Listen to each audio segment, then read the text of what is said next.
Right. Welcome, everyone.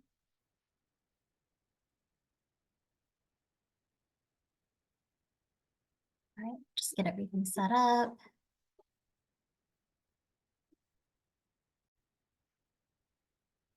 All right. Good afternoon. I'd like to welcome you to today's informational webinar for RECOVER PASC Pathobiology Substudies. My name is Hannah Wright, and I am with RECOVER's Administrative Coordinating Center and will be the moderator for this session. The presentations will highlight the RECOVER program, pathobiology portfolio, and the current ROA opportunity. Throughout this session, I want to encourage you to submit questions or comments you might have using the Q&A feature in your Zoom window.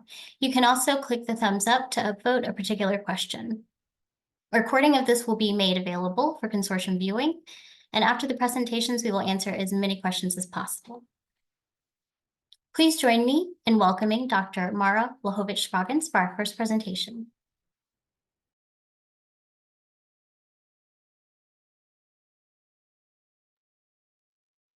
Good afternoon. I'd like to thank you again for joining us today. I want to open this webinar with a quote from Dr. Francis Collins.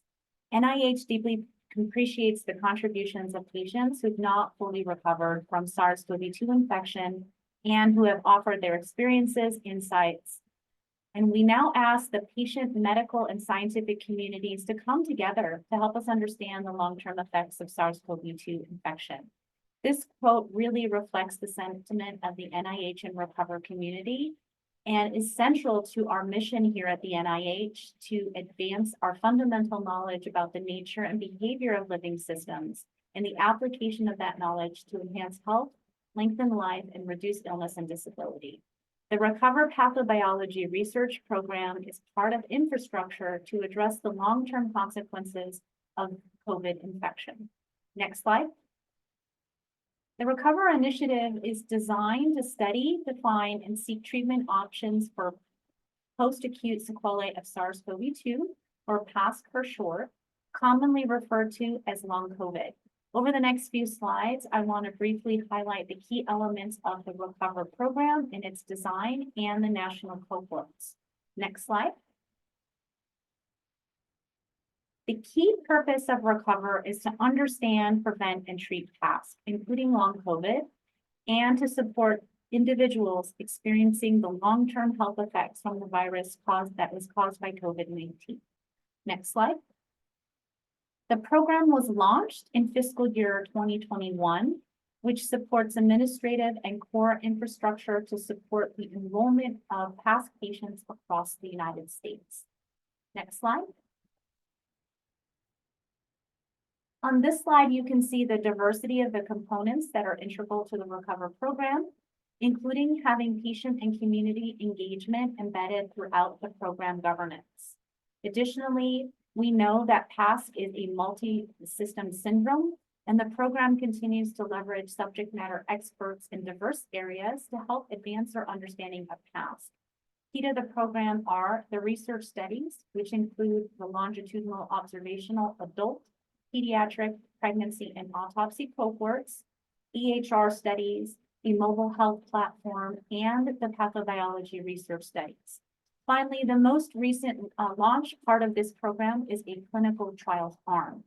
Over the next few slides, I will focus on the pathobiology research program, for which the open research opportunity announcement will be part of. Next slide. The RECOVER Pathobiology Research Program was launched to run in parallel to other RECOVER efforts and designed to solicit research that would accelerate our understanding of the biological mechanisms and clinical manifestations of PASC, leading to the various symptoms and phenotypes seen in patients. This portfolio provides a key piece to the RECOVER program as the pathobiology research is designed to reveal molecular mediators and pathways which will help inform the diagnosis, prevention, mitigation, and treatment of PASC. Two previous programs were launched roughly 2 years ago, which awarded 18 NIH administrative supplements, which could leverage the infrastructure of their current NIH awards. And another was via a research opportunity announcement, or ROA for short. 27 awards went to members of the RECOVER hubs and subsites, and requested that those studies leverage participant enrollment, samples, and data within the RECOVER protocols. Both solicitations encourage cross-disciplinary and collaborative research teams in the domains of SARS-CoV-2 science and pathobiology in order to understand multi-system dysfunction in PASC. This webinar will cover the second round of ROAS, which launched at the end of December, to address remaining gaps in the mechanisms of PASC. Together, these studies will advance what we know about how COVID affects different body tissues and organs, as well as tell us more about the different symptoms that develop in individuals who've had COVID, and to help us learn more about what causes the long-term effects of this infection. Next slide. As stated previously, the current portfolio has 45 total awards, and the projects really answer critical questions around a diverse group of areas, including the host immune response, risk for PASC with comorbid conditions or by epigenetic factors, how the consequences of acute infection or viral persistence and reservoirs result in tissue or organ damage or relate to autoimmunity. These cross-cutting topics are being creatively assessed through deep characterization of RECOVER patients under the ROAS, as well as physiologically relevant in vitro and in vivo animal models from the NOCI applications. The program addresses multi-system dysfunction in PASC, and the portfolio currently covers areas such as neuropASC, cardiopulmonary manifestations, metabolic dysfunction, and obesity, as well as renal disease. This portfolio is also comprehensive across the lifespan, and it's designed to understand the pathobiology of PASC across different age groups. Next slide. So the program involves a strategic prioritization process in order to build a comprehensive and integrated portfolio. Applications undergo external peer review, NIH, and RECOVER internal review. Proposals are evaluated for their individual scientific and technical merit. For those that are leveraging the RECOVER samples and data, they are reviewed for operational feasibility, availability of data and samples, as well as the types of critical expertise and technology that are proposed for analysis of the RECOVER data and specimens. Proposals are programmatically prioritized for those that would significantly advance the scientific aims of RECOVER and build a research portfolio with the highest potential to advance our understanding of the underlying biology of PASC.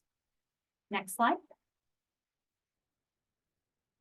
So in this slide, we wanted to give you a snapshot of the types of science that is currently being covered in the research portfolio.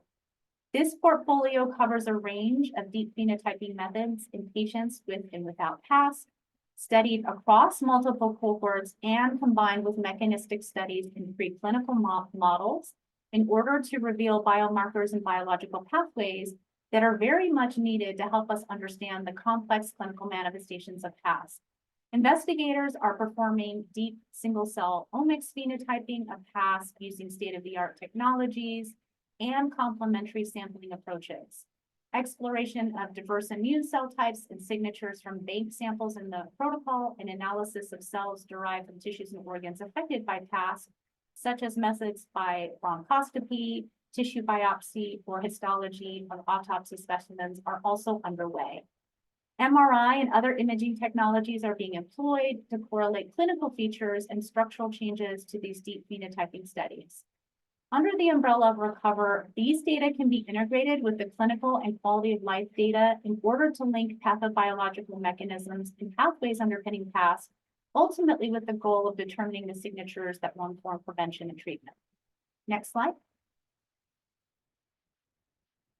Now, I know this is a busy slide, but I just wanted to demonstrate that the design of this program has allowed us to make connections across the different studies, even with the wide diversity of areas that are being covered in the current portfolio. This slide also shows where many of the groups are connected and collaborating. These collaborative connections include shared sample selection across different studies, teams that are sharing expertise in different domains, or serving as resources for running assays across different projects. There was alignment made in analysis plans as well for harmonizing data across studies and different assays in order to help maximize the outputs from this program. We hope to integrate this type of infrastructure in the round 2 ROA projects to continue to promote collaborative and team science. Next slide. So in alignment with our goals to create synergy with the existing program, the round 2 ROA seeks to fill additional research gaps that are of critical importance to the understanding of the pathobiology of PASC. These include emerging research areas in viral persistence, chronic immune dysfunction, effects of reinfection, and comparative studies with other post-viral conditions. We're also seeking proposals that leverage clinical imaging, AI, and machine learning tools in order to understand chronic organ dysfunction, particularly in those that address remaining gaps in tissue-specific areas, such as vascular dysfunction and thrombosis, serotonin reduction, mitochondrial dysfunction, and pulmonary complications.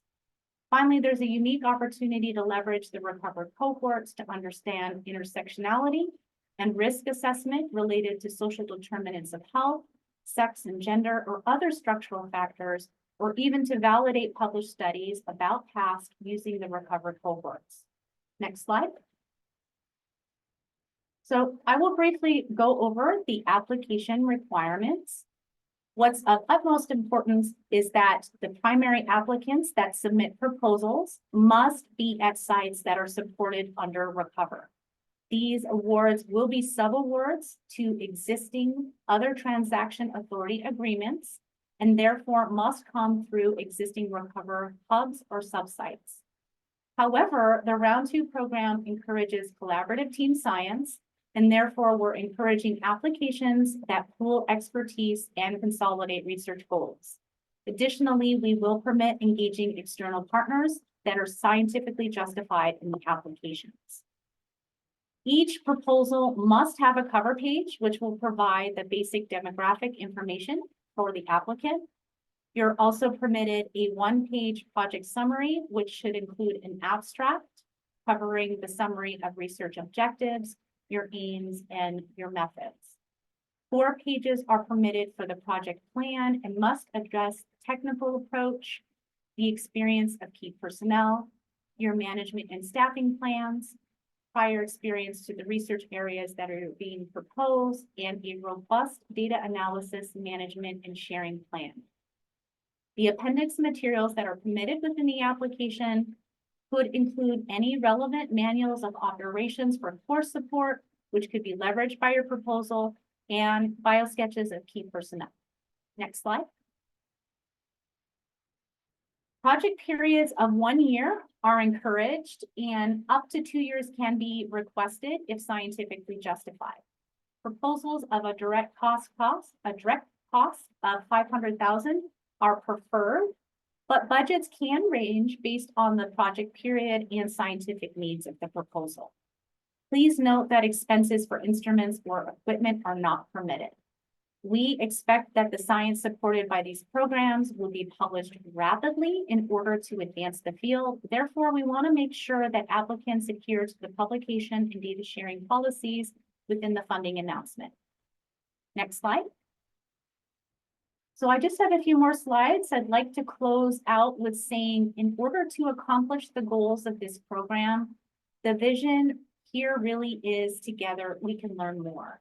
If you focus your proposals around the expertise of the investigator teams within the RECOVER program, you can certainly identify new opportunities to maximize the use of RECOVER resources. Again, this is a national effort to bring together scientists, clinicians, and patients and caregivers to take on a critical problem, and we want to continue to support that goal. Next slide. Again, progress takes coordination. We encourage you to make connections within the RECOVER program, as the goal here is to support research that will be integrated with the overall goals of RECOVER and address the needs of those living with PASC. We will move into a few questions that we received prior to the webinar before we have Dr. Carlson from the RECOVER Data Resource Corps go over study design basics and sample and data availability within the RECOVER cohorts. So the first question we received is, are non-US based researchers and institutions eligible to apply? Next. As stated earlier, only RECOVER hubs and sites with existing OT agreements are eligible to submit a proposal. While the ROA permits lower tier agreements with collaborators outside of RECOVER, and there is no contractual language which would prohibit a foreign site from being involved with RECOVER, foreign components would need strong scientific justification and permission. Therefore, we encourage you to reach out before submitting a proposal. Next. So the next question is, will this opportunity require a clinical trial? Next. No, this research opportunity is not intended to support clinical trials. It is intended to support mechanistic and translational research. Given the preferred project period is 12 months and preferred direct cost around $500,000, this would not sufficiently support a robust clinical trial. Next. The last question we received from the web forum is, how do we connect with RECOVER investigators? Of course, if you are at an existing RECOVER hub or site, please do reach out to the RECOVER research team to discuss collaborations. If you're not, we can help connect you, and we will also be posting an FAQs document after the webinar with more information about the location of our hub sites. You can also email recoverpathbio@nih.gov at any time. And now I'd like to turn this meeting over to Dr. Carlson. Thanks very much. I'm going to share some slides here. Okay. Let's just do.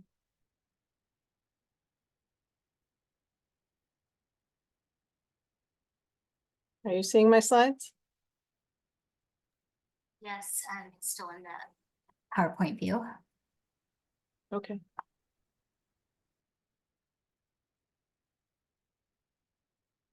I'm just not used to this format on my screen with your webinar. There we go. There it is. It's down at the bottom.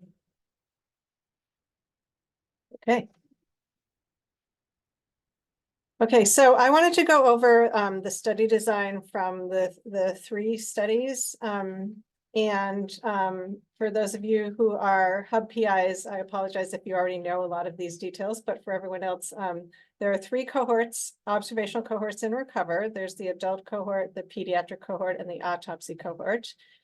And in the adult cohort, the aims are to define PASC and estimate its prevalence, to characterize the symptoms, organ dysfunction, natural history, and distinct phenotypes of PASC, to look at demographic, social, and clinical risk factors for PASC persistence and recovery, and to characterize the biologic mechanisms underlying PASC pathogenesis. And of course, the ROAs are primarily focused on number 4.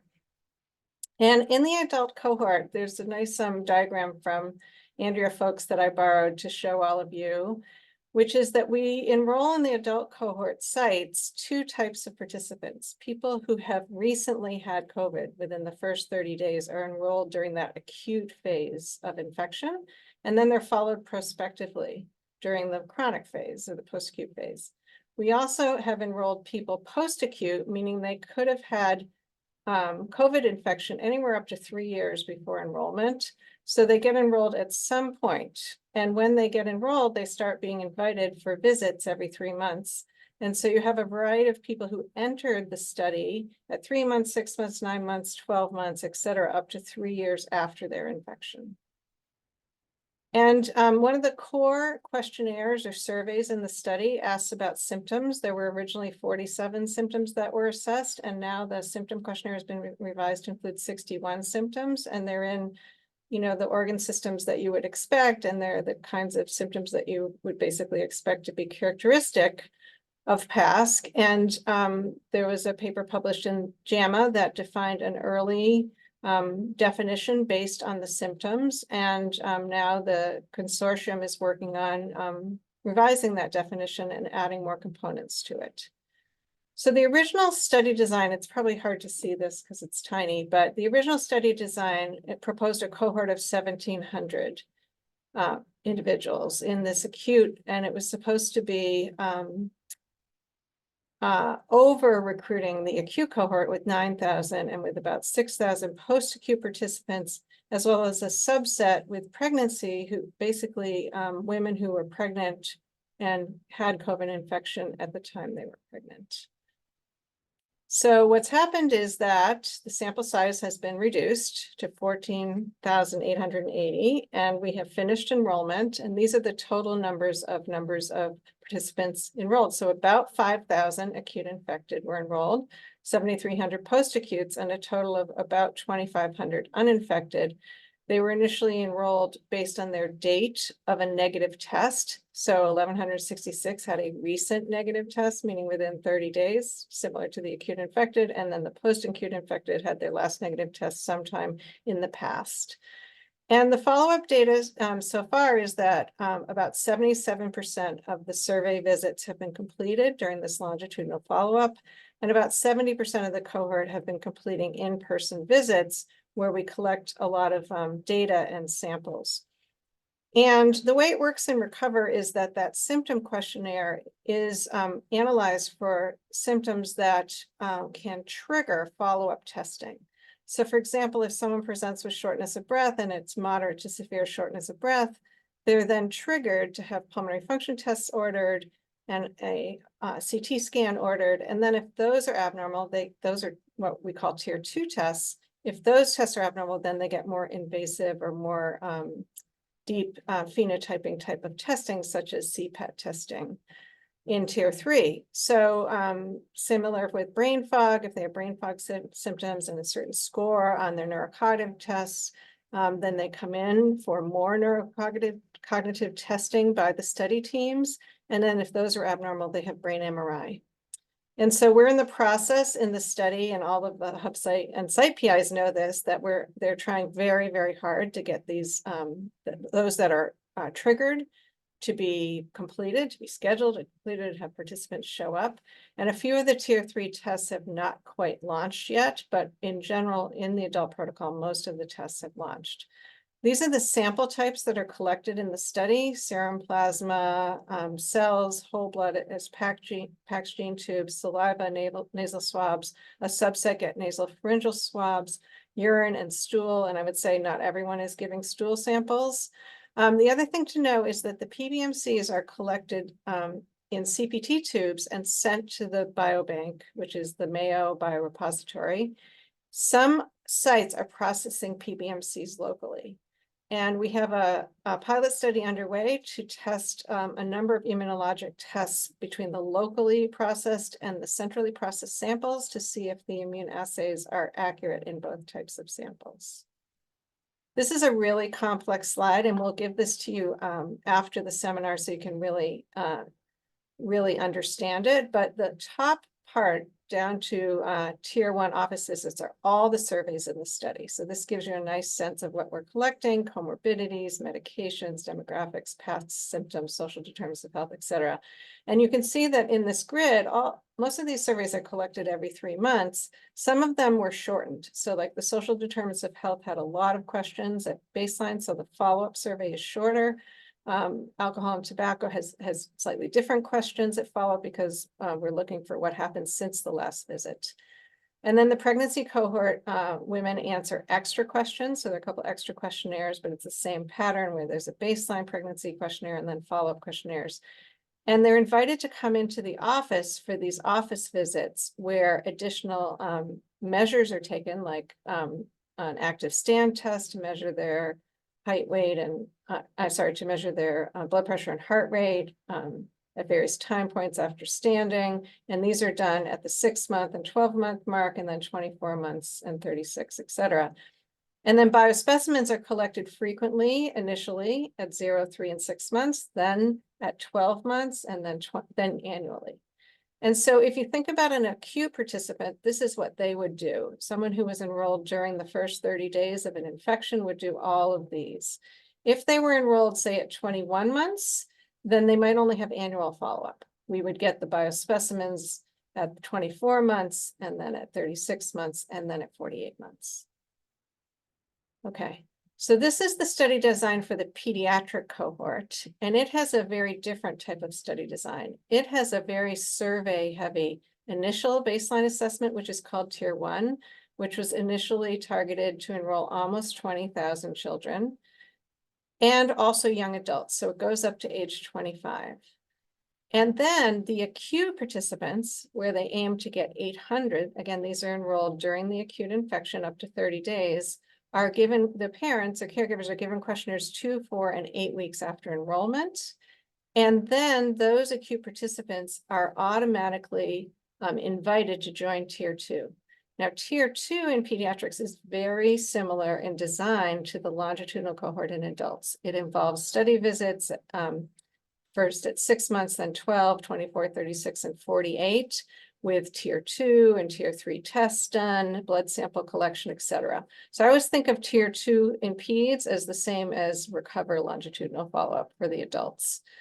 But the other thing that's more complicated about peds is the source of the patients. So the source includes participants referred from long COVID clinics and this external or extant cohort called ABCD, which is a cohort of teenagers ages 13 to 18 who've been followed longitudinally for neurocognitive outcomes, and they answer all of the baseline questionnaires only. And so the goal of this longitudinal cohort in peds was to follow participants who were at high likelihood of having PASC or enriched for PASC. So that's why over here you see in these post-acute infecteds, the high probability group, 100% are asked to join Tier 2. The medium probability based on their symptom profile, about half are asked to join Tier 2, low probability about 20%. And then these participants from long COVID clinics are automatically what we call promoted to Tier 2. And then in the pediatric protocol, a subset of those that are in this Tier 2 longitudinal study are invited for Tier 3. It's not, I don't think it's necessarily based on triggers, but it is much smaller, and the funding for Tier 3 is they're only funded in peds to do studies on 600. Okay. So this is the original study design in peds. As I mentioned, the 3 groups, the Tier 1, the acute infected, the longitudinal cohort was supposed to be about 10,000. And this is what has been revised. And so over time, several groups decided to look at what had happened in the study and revise the targets. And so the new target for pediatrics is to enroll in that Tier 1, 15,300. And the sites are very close to getting to that target, 14,793 as of today. The acute infecteds originally were 800. That's still the target. And actually the target was 1,000. And now, right now, there are 511 acutes and 228 acute uninfecteds who are enrolled. And the longitudinal cohorts so far, we have had about 3,000 promoted or invited to join Tier 2. 1,859 have agreed so far, and the pediatric sites have started collecting samples and data on 1,100. Tier 3, as I mentioned, is much smaller. And oh, here we go. Here's the detail that Rachel Gross provided. So the PASC positives will be overrepresented in Tier 3 with about 400 PASC positives invited and 200 PASC negatives invited. And the pediatric design group and the working group on defining PASC has pretty much settled on their PASC definition. So once that paper is fully worked out and published, then this algorithm will be applied and people will start being asked to join Tier 3. And then we have the tissue pathology study or the autopsy study, which includes deceased adults ages 18 or older who had suspected, probable, or confirmed COVID. And the deceased did not have to die from their COVID. They just had to have a history of COVID.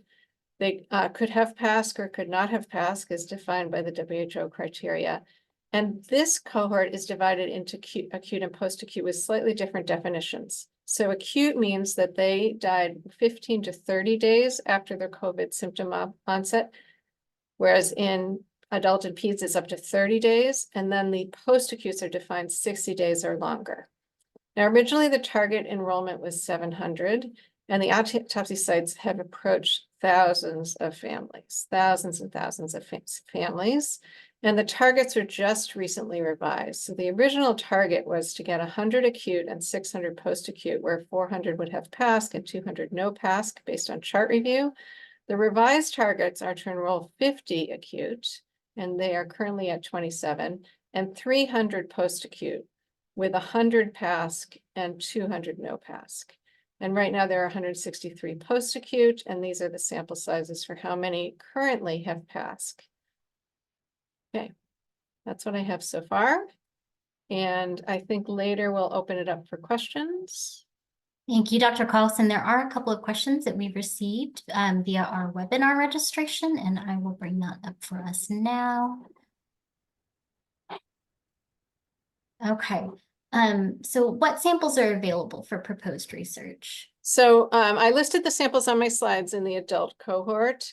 In the pediatric cohort, it's a little bit more complicated because during that baseline visit, they collect tasso kits, which have very small amounts of blood, and those samples are used for just a couple of tests, and they aren't stored to be distributed.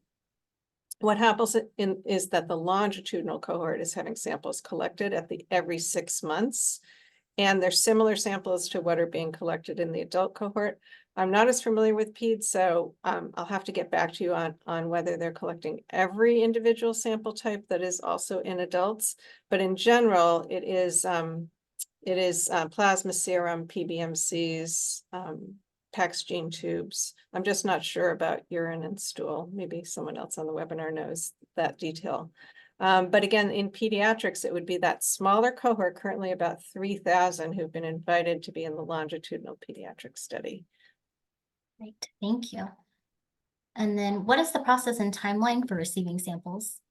So the process is, once you're awarded your ROA, you have the past process, I'll tell you what the past process was, and I think we'll generally follow this, is there's a process of sharing your aims and your study design slides with everyone else who's awarded a ROA to see if there are synergies across groups. We did that with the first studies, and we found 7 studies that had a very similar ask, which is they wanted samples in the adult cohort from time point 0, 3 months, and 6 months in the acute cohort. So we got all of those groups to work together so that they were studying the same individuals. And so now we have this nice study design with, I think it's about 150 total participants who are being studied for many different aspects, for vascular markers and immune markers and so forth, across, I think it's 7 different studies where we will have data in many different ways on the same participants. So I anticipate that if there are samples that are requested in these new ROAs from similar time points, we would do something like that. Other types of ROAs wanted very unique data, such as MRI scans on children in a certain age group, or MRI scans on people with depression, or autopsy samples from the heart, or sleep data. So a lot of kind of variety of different studies were done after the first round.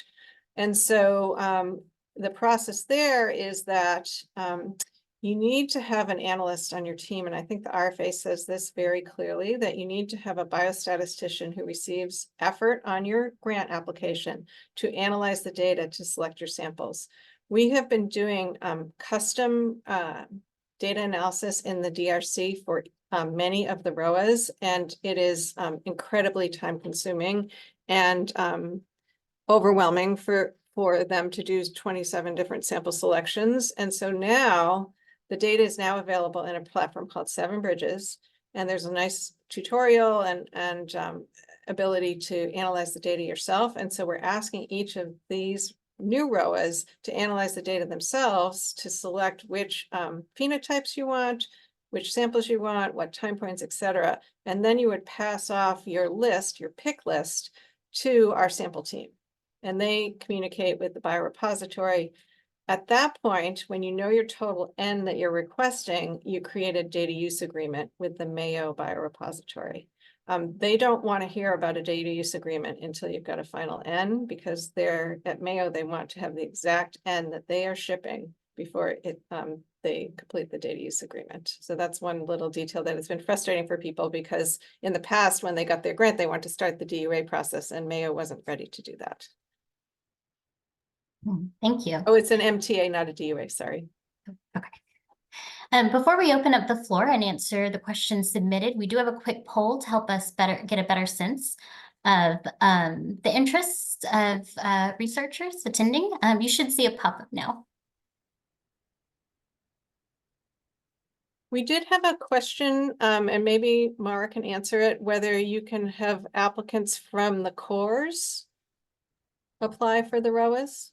It's my understanding that none of the hub sites or sites are excluded from this opportunity at this point. I think when we launched the program initially, we, had a more outreach for data that was specific to tissue manifestations, some of the things that you highlighted and the unique sample types that were requested. But now, given the need to think about possibly validating published studies using the RECOVER cohorts, or thinking of very targeted questions such as structural factors, risk factors, social determinants of health.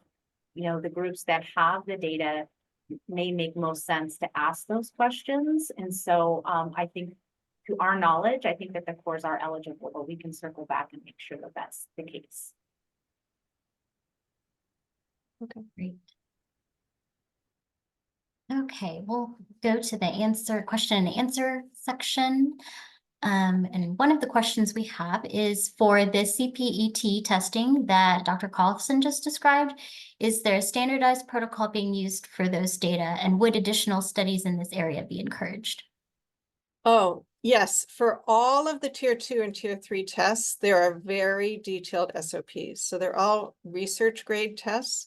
We do collect clinical data at baseline on, say, clinical labs that have been done, clinical CT scans and MRIs and that sort of thing. But especially for tier 3, people have worked a really long time to standardize. And I'm not even sure that all of the recruitment sites are able to do CPET. I know that there's other studies which only some of the sites are doing. And so, the CSC, which is led by Leora Horwitz, knows more about that. But so the sample size for CPET is probably going to be smaller than, who actually is triggered to get CPET. So there's probably a target number that they're trying to aim for. I just don't know that off the top of my head. And I might add, one of the tier 3 tests that hasn't launched yet, for example, is bronchoscopy. So they're still working on what the SOP should be for that. And it's been a process because there are, 30 of these. So, each one needs a detailed SOP. I just want to add to that some of the structure that we built into the round 1 ROAs is to allow parallel IRBs. And so in this case, if you have certain expertise at your site and you have the clinic available to recruit participants, you could expand some of those particular tests to increase the N, for example, if it's not available within the RECOVER cohort, but you have access to a parallel cohort, as long as that data can be harmonized with it, you are allowed to have a parallel IRB. There were also, in the initial ROAs, there were sites that had enriched, they're using RECOVER data, but they're using data from other cohorts to enrich the RECOVER data. So it's a combination of using RECOVER and using the external data. Yeah, there's a lot of questions related to that we've seen answered in the Q&A and also here to ask about that. So we do encourage parallel cohort data, where again, you can maximize your ability to harmonize with RECOVER and expand ends. So that is definitely permitted in the program. All right, next question. Are studies comparing PASC in non-human primate models and humans allowed? So currently, the RECOVER ROA proposal doesn't have any language addressing the use of in vitro and in vivo animal models. We restricted that to the NIH Administrative Supplement Program that closed about 2 years ago.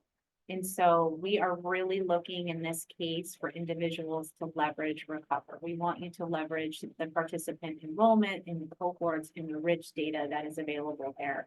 And so we don't have it written into the proposal to fund those type of studies.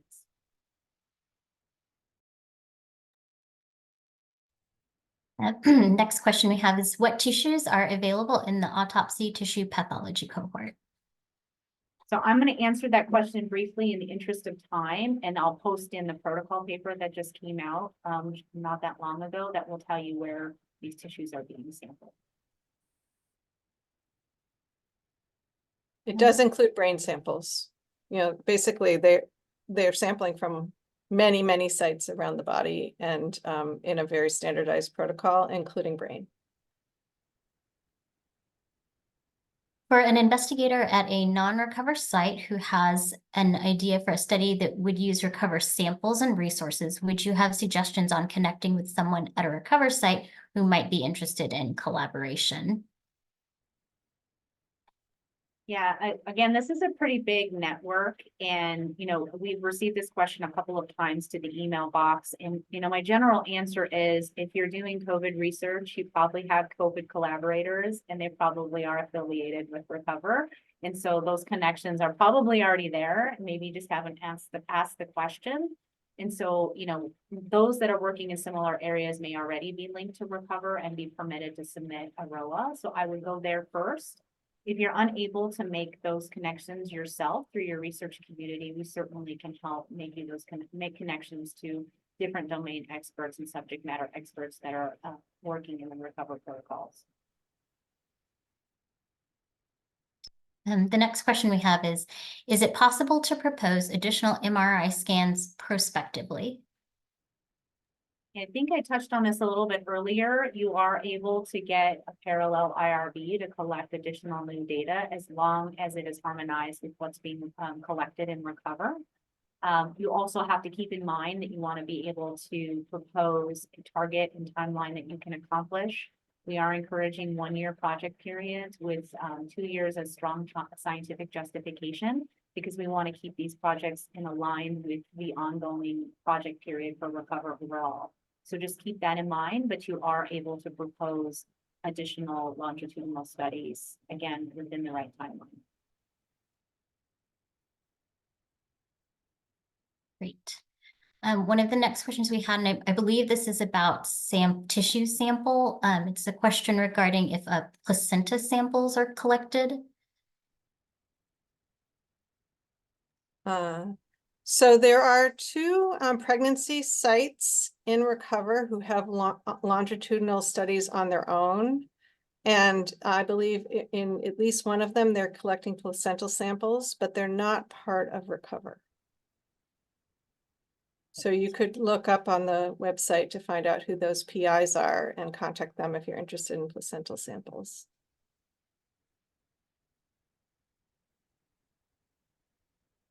And the next question we have, if my institution is a site for one arm of RECOVER, and in parentheses, biorepository, can I apply for something unrelated, not connected to the site PI, which is pulmonary physiology and social determinants of health? Absolutely. So, the requirement is that your business office is engaged in an OT agreement and part of the RECOVER infrastructure to apply.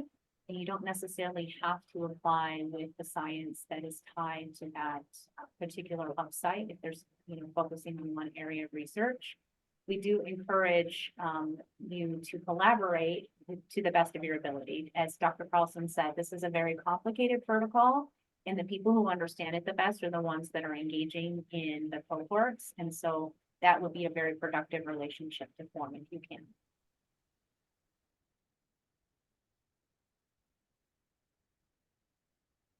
Okay, next question. Are any of the participants in the cohorts or sub-studies screened for latent TB infection? No. Great. Not that I know of. But I think I would have heard about it if that had happened. Yeah, not to my knowledge. We do have investigators that are interested in studying the recurrence or existence of other infections, such as EBV. So there is a potential that if that is your research question, you have the ability to ask that in the biosamples that we have. You could certainly propose that, but we don't already have that data.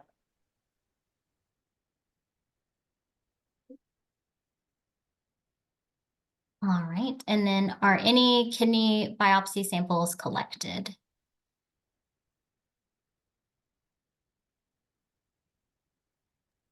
I don't think any kidney biopsy samples are being collected to my knowledge. Again, this could be a case of collecting something in parallel to the RECOVER recruitment or RECOVER longitudinal visits from participants. Again, this would be under the parallel IRB. Like, for example, we have in the current ROA program individuals that are collecting adipose tissue.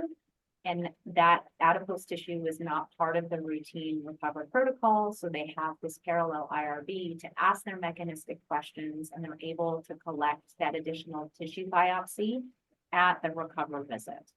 So maybe it would be helpful if I shared, I have slides from about a year ago about the tier 2 and tier 3 tests. And so it's a little bit outdated, but I can share some of those just to give people a flavor of what tests are collected. So let me just do that. So these are the tier 2 tests in the adult protocol. And for example, ANA, CCP, and rheumatoid factor have been removed from the study. There was a pilot study done and it was decided not to continue those.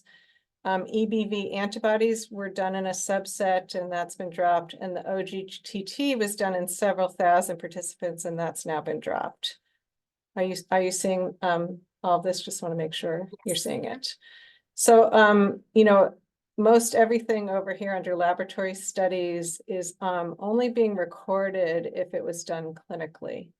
But these clinical assessments are all being done as part of tier 2. So there's home sleep studies and then facility sleep studies, at the office visit, a 6-minute walk test. There's neurocognitive exams and a rehabilitation exam and eye exams and ENT exams. The mini test, we call it the mini for the neuropsychiatric interview, etc. And the NIH toolbox for cognition. And then there's chest CTs, echoes, liver fibroscans, and renal ultrasounds, EKGs, pulmonary function tests. That's all tier 2. And then tier 3 is more detailed or deeper phenotyping laboratory studies. Now, again, these are done only when tier 2 tests are abnormal. And then there are all these clinical procedures like the various biopsies. Now, there's been a lot of debate in recent adult PI meetings about dropping some of these clinical procedures. So I don't have the latest knowledge of what's been dropped. I think that some of the biopsies have been dropped. And so I don't see kidney biopsy on here at all. I think there was a discussion recently about colonoscopy. So we'll have to get you an updated table about what it is actually still in the protocol, because this again is from a year ago. And then brain MRIs are done with or without gadolinium, cardiac MRIs, cardiac imaging, gastric emptying studies. I'm not sure gastric emptying studies are still included. So that gives you a flavor of what was proposed a year ago. And as I said, some things have been discontinued, some are not being done yet, such as bronchoscopy. We do have some additional questions, and one specifically regarding bronchoscopy. So the bronchoscopy protocol is being determined. So no samples yet available. Could we still propose to use them, or would that not be feasible given the timeline? That's a good question. I don't have the answer to it because it's the clinical science core that is in charge of that. So we can get back to you on that. Can we table that question and get back to people? Yeah, I would encourage that you email the pathobiology email box directly with that question so we can follow up. Because really the purpose of this webinar is to best prepare you for your applications so that you're proposing and requesting what we actually have within the protocol available to you with sufficient ends so that you're powered to do good science. And also, again, within the timeline of the remaining project period for the RECOVER cohorts. Thank you, everyone, for submitting your questions. We've been able to answer many of them. If we've not answered your question yet live, you can view written answers under the Q&A tab. And we do have time for one or two more questions, so I'll get to those. The next question we have is, if we have a question about SOP specifics, say CPETs or CT scan protocols, could we reach out to? So I think it should be that, maybe you could put that email address in the chat. And then I can help Mara for directing the questions to the right people at the CSC. Yeah, we will in the FAQs link you to the protocols, but some of those details won't be there. And so if you're really looking to understand the technical aspects of a particular technique, we can connect you to those that Right. are part of that. So you might, for instance, want to see the SOPs, and those can be shared.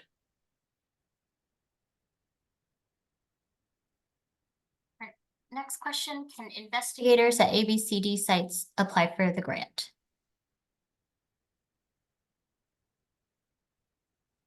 I think I'm not sure how the budget structure works for that, because I know that that's a sub-site for the pediatric protocol. I don't know if it's a direct OT agreement, so could you please email us and we'll circle back with our OT office to check. So I see a question for me about the stool samples. So I looked earlier today, we have about 7,800 stool samples out of the adult cohort, which is about 14,000 participants. So I believe they're sent home with a collection kit and they send it back. And so not everyone is sending it back, whereas the blood is collected on site.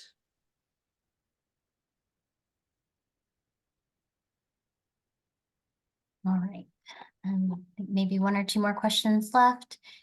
The FO at one point seems to require that an application have collaborators at all RECOVER sites. Is this correct?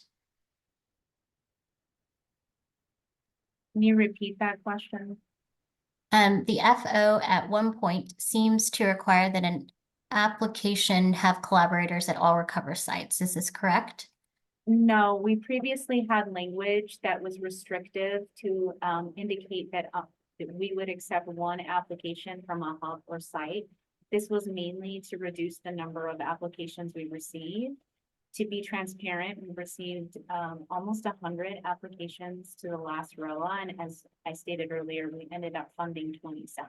And so we had intended to sort of reduce the number of applications coming in by identifying some high priority areas of interest to RECOVER and had that language. But we've since removed that, allowing hubs and sites to submit multiple applications with the understanding sometimes you may not be able to form a collaborative team based on the type of science that you're proposing, but we are very much encouraging consolidation of research aims. And so you're in a group, I'm just going to give an example, interested in viral persistence.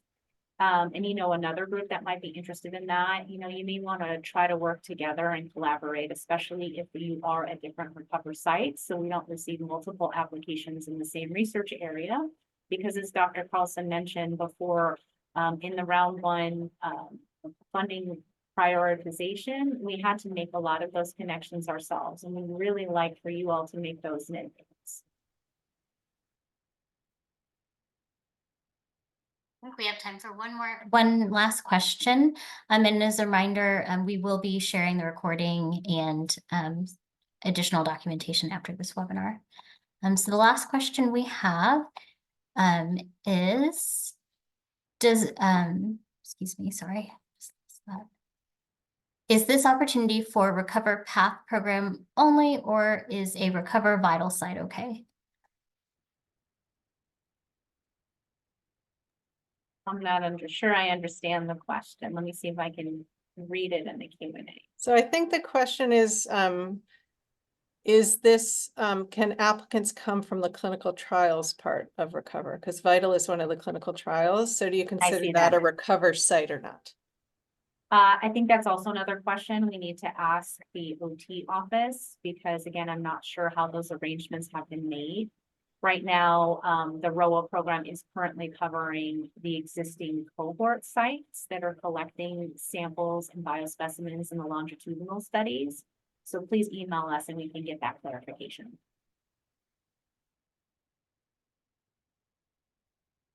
Wonderful. All right, well, we would like to extend a special thank you to our program scientists and their colleagues. And thank you to our audience for attending this session and actively engaging with our Q&A. As a reminder, a recording of today's presentation will be made available within the coming days. And we'll also be sending out an FAQ document with responses to the questions we received today, including those we did not have time to address or required additional follow-up. Thanks so much to everyone for joining us today. Bye, thank you, and we very much look forward to your applications. Thank you all.